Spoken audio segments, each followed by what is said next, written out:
when we talk about the past, when you look into the past and think about the mighty Mughal Empire in India, what history keeps on telling us is all about the accounts, histories of Bahadur Shah, starting from Babur to Bahadur Shah.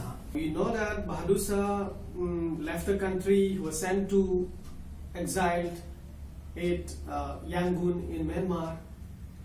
Since then, whereabouts of the descendants has been a question to the public life of this country. Today, I'm pleased and I'm very much happy that I'm joined by the 28th Mughal Emperor, the Crown Prince, His Royal Highness Bahadur Shah Zafar III. I'm very excited that I'm going to learn so many things, every bits of insights of the Mughal dynasty and many things about the contemporary related issues and your life experience here in this country and your better outlook of the future. So before we move into those depths, we'd like to know something about your life, how you are living on this, living here in India, and many things about your life. We'd like to know about your qualification, we'd like to know about the profession, we would like to know your intervention by the government of India and your relation with the United Kingdom, and also we'd like to know many things. So I'll keep on questioning. Please let us know in brief about your life here in India. I was born in Karnataka. There's a place called as Dharwad, which is very well known education center. It's 425 kilometers north from Bangalore, and it's 120 kilometers away from Goa. So I was born there. I was brought up there. I had my schooling. I'm a Josephite. I had my schooling in St. Joseph High School, Dharwad. Then later on, I did my graduation from Karnataka College and CSA Commerce College. Then I'm in I did my post graduation in communication in mass communication. I'm a journalist by profession.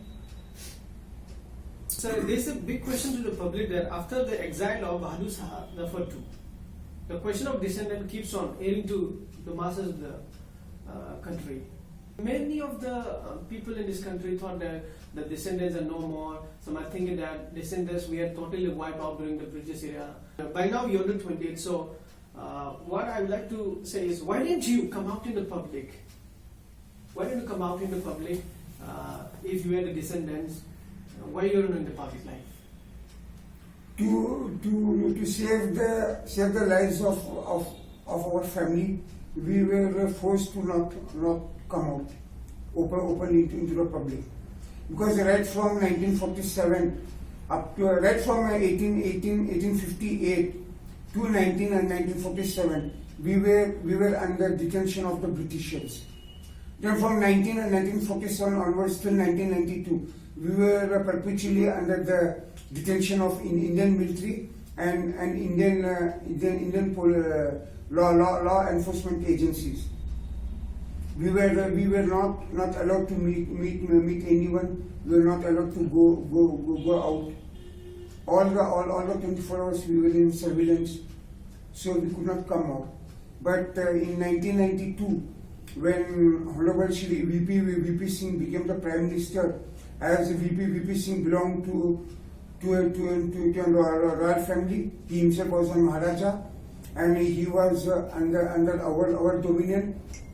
So it was he who removed all these restrictions. And since then, I'm the first person in my family to come out openly. So, sir, what is the current intervention from Government of India? Current intervention. I mean, the intervention from Government of India in your family life. You are now no more under house arrest. You can be in the public life. So, any more, privilege or certain kind of things that the Government of India? No, of course, we were out of house arrest and detention. That's true. But too, we were still under some kind of fear that anything may happen anytime. So that's the reason why you are not so much in public life.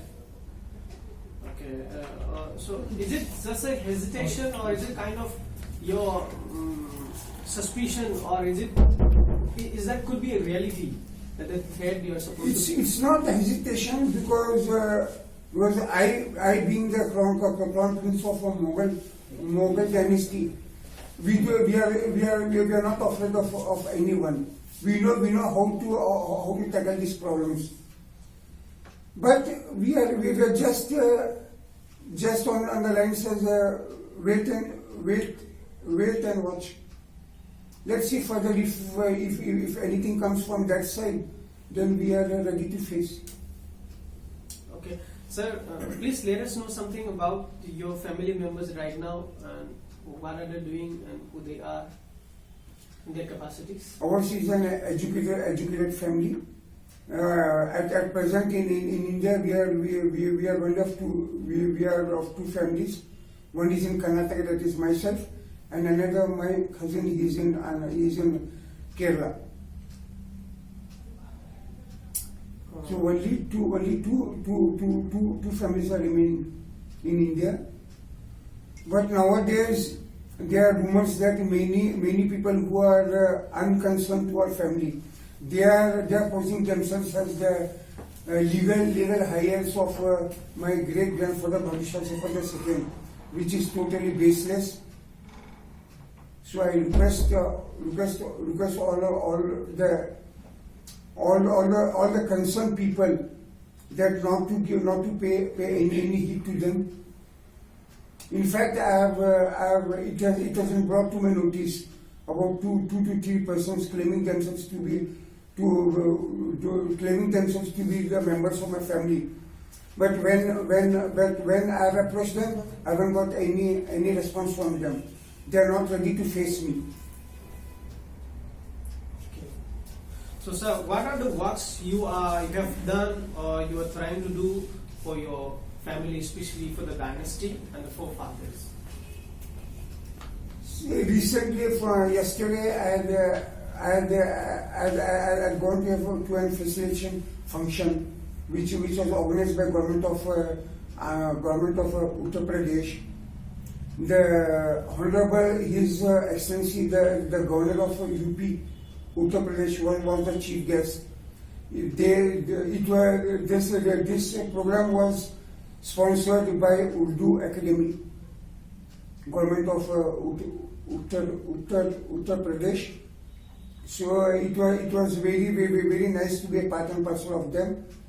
They honored me, and the present governor, I'm very thankful to the present governor who has promised me to do something in memory of my great grandfather, Bahadur Shah Zafar II. Yes. And secondly, I'm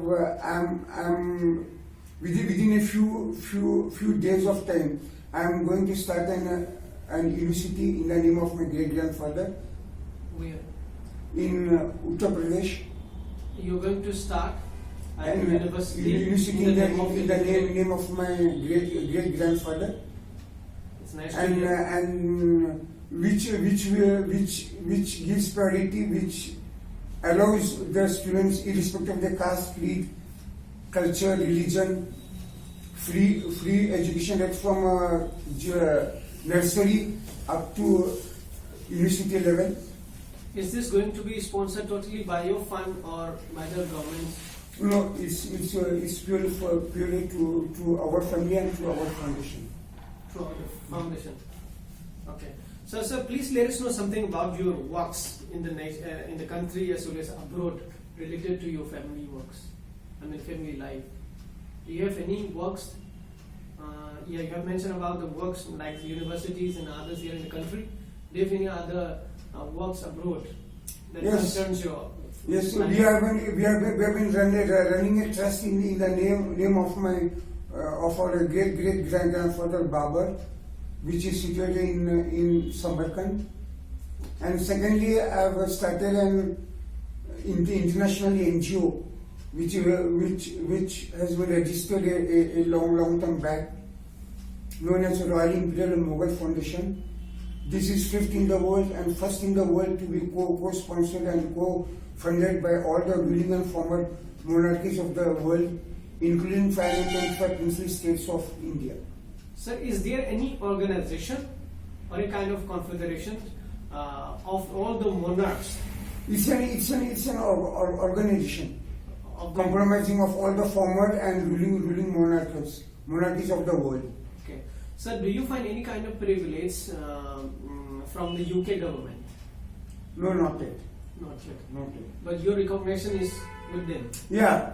Her Majesty the Queen Elizabeth II has recognized me, and even the government of India has recognized me as the Crown Prince of India.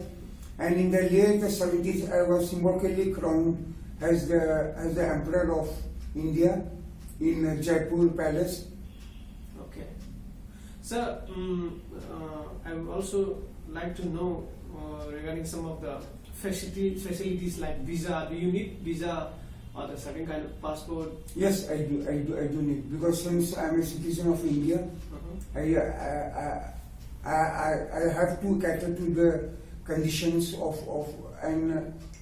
and being an Indian citizen, I have to abide by the rules and regulations of Indian government.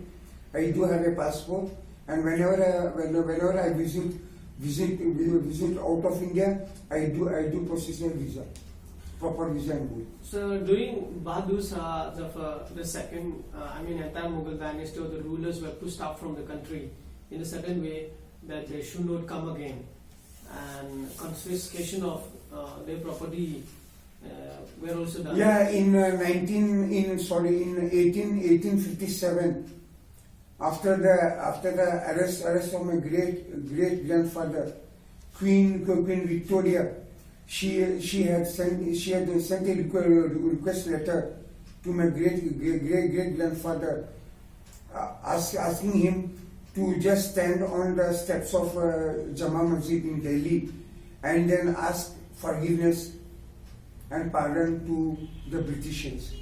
But my great grandfather declined to beg forgiveness. Then he was tried, and then he was exiled to Rangoon. At that time, all our property, movable, immovable, all the things personal and as well as family property was confiscated. So, do you have any other chances like getting back those palaces and all? Yes, we do hope so, and we are working on that. So, sir, you please tell me one thing. Your family were in Delhi. Bahadur Shah II pushed out from the country. Your descendants were in India. But why did your family shift from Delhi to southern India? What is the reason behind it? Why don't you stay there in Uttar Pradesh? Why don't you go to Bengal or somewhere in the northern side? Why do you shift to? As soon as my great grandfather was arrested, the Britishers started searching for my family members, including my relatives also. They started massacring. There was a huge massacre, huge plunder. So just to save the lives of ourselves and our families, we escaped from the Red Fort, and we came and we started to we scattered, and we were perpetually scattered all over. But even then the Britishers were after us, and some royal members of other royal families. They because due to their treacherousness and to their betrayal, wherever we went, we were in a situation of being caught red-handed. So again we had to run away from there. slowly we were pushed towards southern India. Which was somehow free from their control. Especially Karnataka was free from Britishers. So first we stayed went away to Hyderabad. The Nizam of Hyderabad also betrayed us. So we again were forced to leave Hyderabad and then enter Karnataka. At that time, Dharwad was very safe from Britishers. So we went there and settled. So we also, now you become a very, in a way you become a prominent figure. You are the emperor of the Mughal dynasty. My question will be a little bit funny for you, but I have to ask this question. I see many of the Maharajas and Nawabs joining into the active politics. What do you have to say regarding, in spite of having all those privileges and recognitions, what stops you from joining the politics? See, as far as the other royal people joining politics, there's a very genuine reason for them to join. Because after independence, the Honorable then Home Minister of India, Sardar Vallabhbhai Patel, started having negotiations with almost all the royal families. Because at that time, India was not as India it is today. It was a confrontation of small princely principalities. And it was impossible for the rulers, the present rulers after independence, to govern the country efficiently. Because of that, they wanted to unify India. So in order to unify India, Sardar Vallabhbhai Patel played a very important role, and he was a very intelligent person. So he had negotiations with all the ruling families, and then he after the detailed discussions, an agreement was signed between the government of India and the princely states, which is known as the Treaty of Secession. According to that, they were given some benefits and pensions. But suddenly in late 1970s, when Srimati Indira Gandhi became the Prime Minister, because she was a very adamant woman, her eagerness came in between the good relationship between the princely states, royal families, due to which she abolished the privacy purse. So once the privacy purse were abolished, the ruling family didn't have any other way to save themselves. In order to maintain themselves, they were forced to enter politics. And people and citizens of those princely states, they also supported the ruling family, which made certain ruling families again to retain back their privileges. Because of that, they have joined. But as far as I am concerned, for a time being, I'm not interested. Let's see if time permits and if the conditions are favorable, if the system is changed. Let's see at that time. So right now, is there any pressure or kind of invitation from political parties which are existing currently in the country?